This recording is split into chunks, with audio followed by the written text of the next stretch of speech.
dakilang Diyos at Amang makapangyarihan. Sa gitna ng mga hamon ng buhay, lumalapit po kami sa iyo ng buong kababaang loob. Sa oras na kami nanghihina, ikaw ang aming lakas. Kapag kami naguguluhan, ikaw ang nagbibigay liwanag sa aming landas.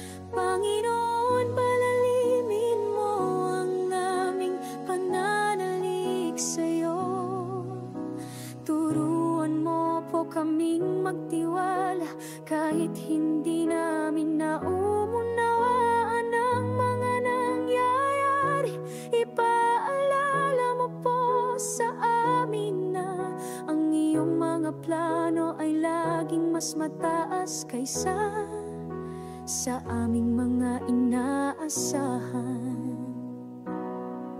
Sa gitna ng takot, palitan mo po ito ng katapatan. Sa gitna ng pagdududa, tulungan mo po kaming kumapit sa iyong salita at pangako. Kahit kami nadidismayo, nasasaktan, Panginoon, bigyan mo po kami ng pusong may buong pagtitiwala sa iyo.